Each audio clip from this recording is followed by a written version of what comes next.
Hello बच्चों, welcome to Shyam sir official. मैं श्याम दिलदारे एक बार फिर आप सभी के सामने।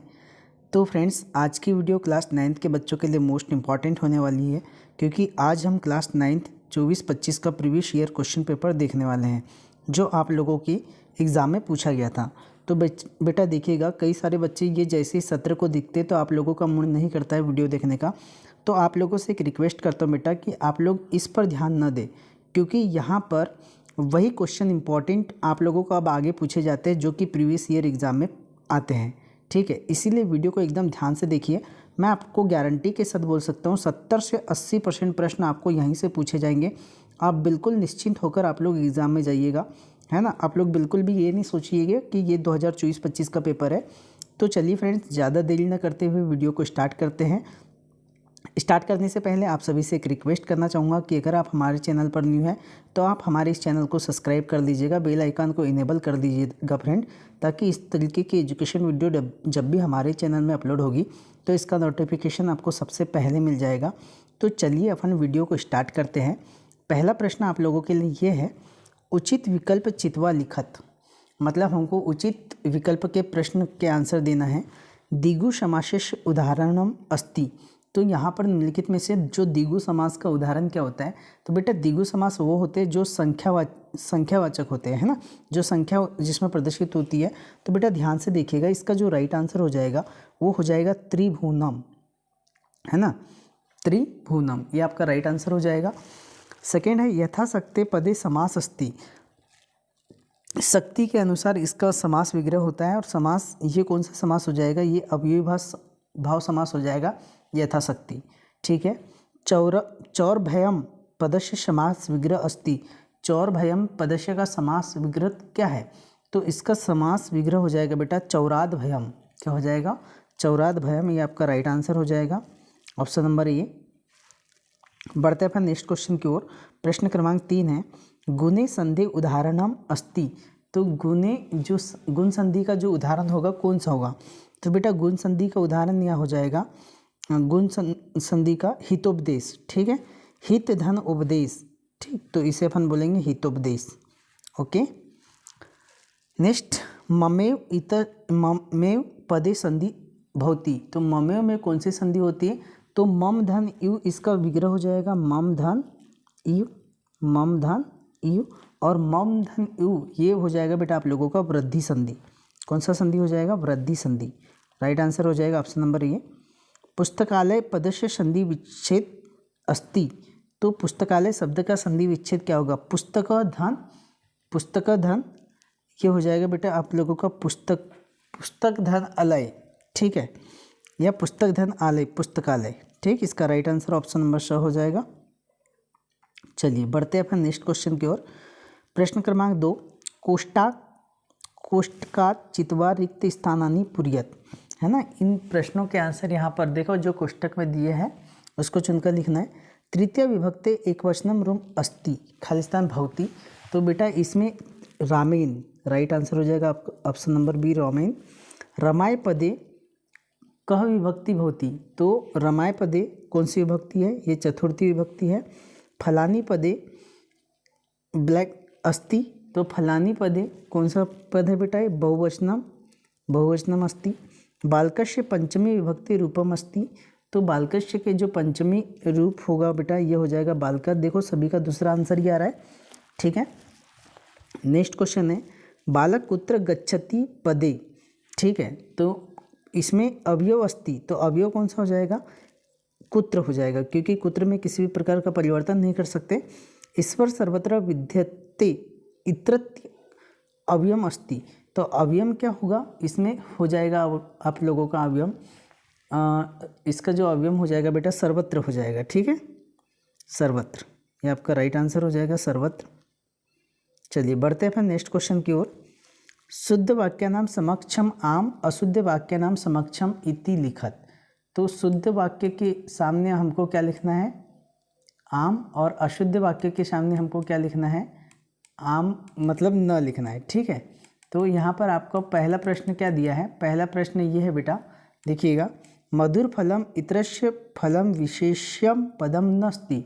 ठीक है, एक बार फिर से आप लोग इसको पढ़िएगा कि क्या दिया है कि हमको इसमें मधुर फलम इतरस्य फलम विशेष्य पदम नस्ति, तो बेटा ऐसा नहीं है कि इस पद में विशेष्य नहीं है, फलम विशेष्य नहीं है, तो ये आ जाएगा न।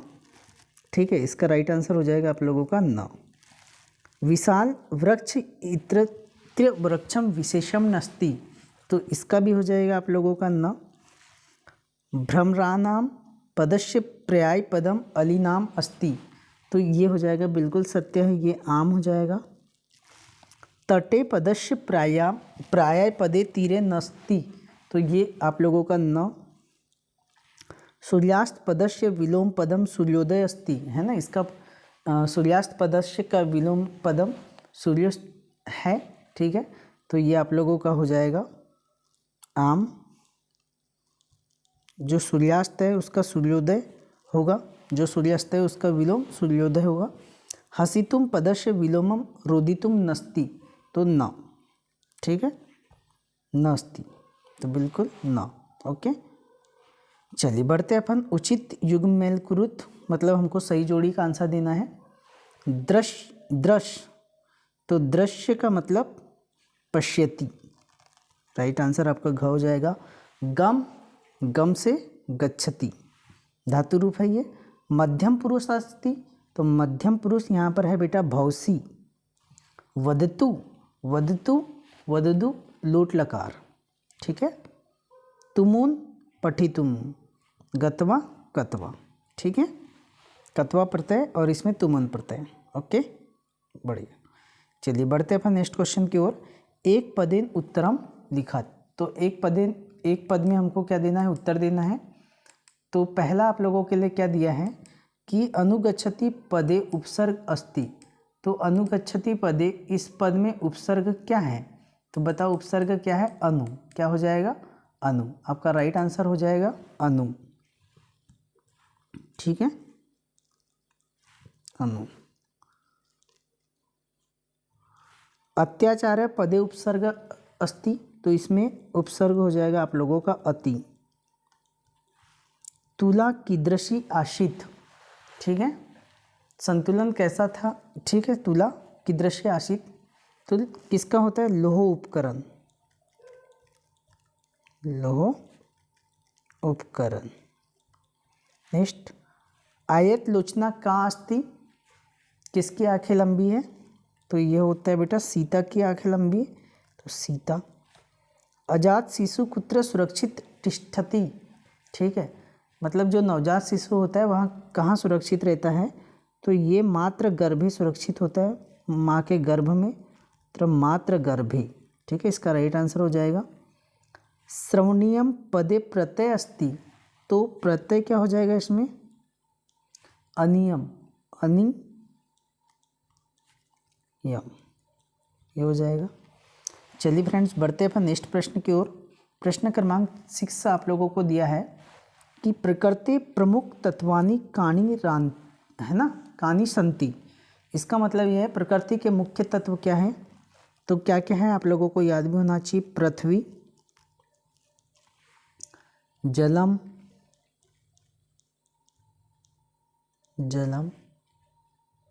तेज, वायु और एक आकाश। ठीक, स्वार्थार्थ मानव किम करोति, ठीक, तो आपको इसका आंसर ढूंढना है और लिखना है। बढ़ते अपन नेक्स्ट क्वेश्चन की ओर।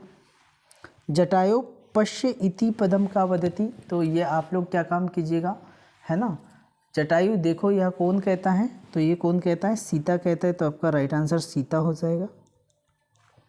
अन्ते तपोदत्त विद्याग्रहणम कुत्र गच्छत, तो इसका सबका आंसर आप लोगों को ढूंढना है बच्चे यहाँ से पूरे को।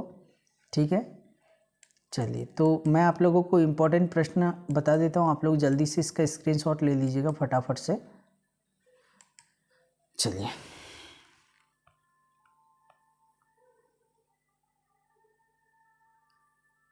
ठीक, इनका स्क्रीनशॉट लेकर आप लोगों को क्या काम करना है, हाँ, आपको प्रश्न क्रमांक 11 ये दिया है कि यहाँ पर कुछ प्रश्न दिए गए इन प्रश्न में आपको क्या काम करना है, अशुद्ध वाक्यों को शुद्ध करना है। ठीक, बल्कि मैं इन प्रश्नों को बता देता हूँ कि अशुद्ध वाक्य को आपको कैसे शुद्ध करना है। ठीक है, चलिए देखिएगा।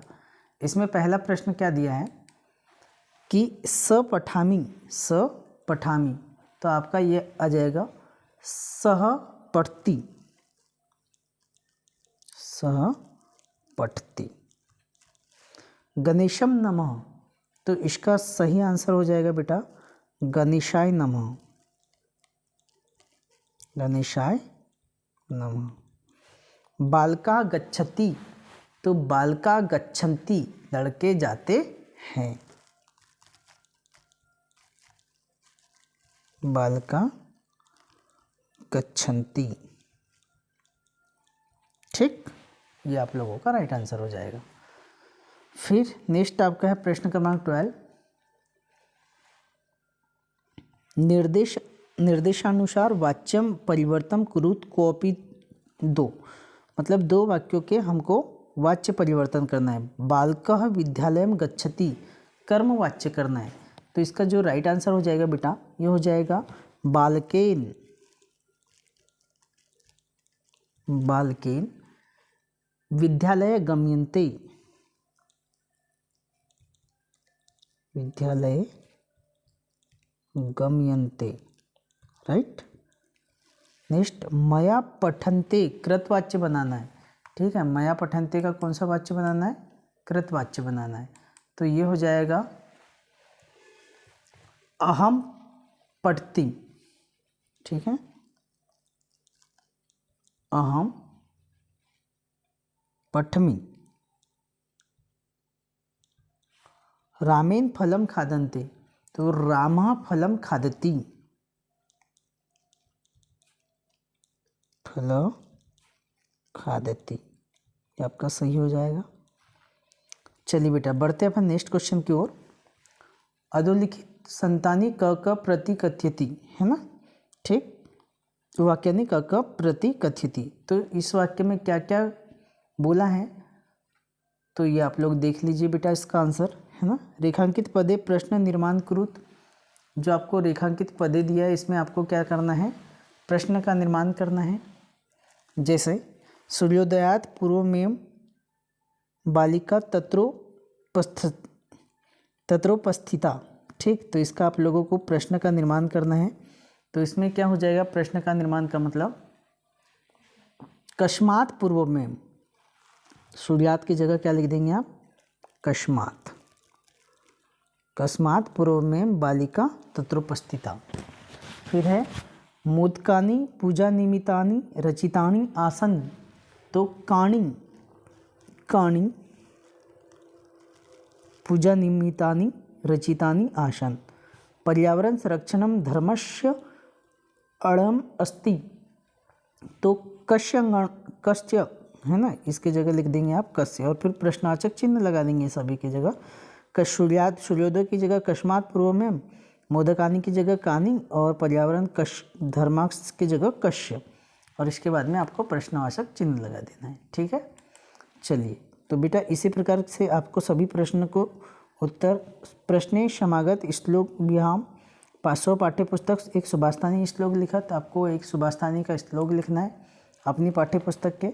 ठीक है, और बाकी प्रश्नों को प्रदत्त वाक्य घटना क्रम अनुसार लिखा, इस वाक्य को घटना के क्रम के अनुसार लिखना है कि सबसे पहले क्या होगा, है ना, उसके बाद में क्या होगा, इस तरीके से। फिर आपको प्रदत्त शब्दानी रिक्तस्थानी प्रियत, है ना, इन यहाँ से ऊपर दिया है आपके पाठ्य पुस्तक से लिया गया है, तो उनका यहाँ पर उत्तर पढ़कर लिखना है। ठीक, उसी प्रकार यहाँ पर आपको कुछ ये दिया है, पद्यांश दिया है, इसके आप लोगों को आंसर लिखना है। आत्मन प्रतिकूलानी केसा न समाचरेत। ठीक है, ठीक, ऐसे प्रश्नों की, तो इस प्रकार से आप लोग सभी इंपॉर्टेंट प्रश्नों को देख लीजिए बेटा, यहाँ पर ये सभी प्रश्न इंपॉर्टेंट हैं। ठीक है, पद्यांश दिया है, इस पद्यांश को पढ़कर आप लोगों को इसको आंसर देना है ये। ठीक, चलिए अपने प्राचार्य को प्रति अवकाश स्वीकार प्रार्थना पत्र लिखत सौमित्र प्रतिभागिनी विभावश्य निर्माण पत्रम लिखत है ना, और किसी एक के लिए निबंध आएगा यहाँ से लिखने के लिए, तो आपको एक निबंध भी याद करना है। ठीक है बच्चा, तो चलो फ्रेंड्स मिलते हैं अपन फिर नेक्स्ट वीडियो में। अगर आप लोगों को वीडियो अच्छी लगी हो तो वीडियो को लाइक कीजिए, अपने दोस्तों के साथ शेयर कीजिए और सब्सक्राइब करना ना भूलें। मिलते हैं अपन नेक्स्ट वीडियो में, तब तक के लिए जय हिंद जय भारत।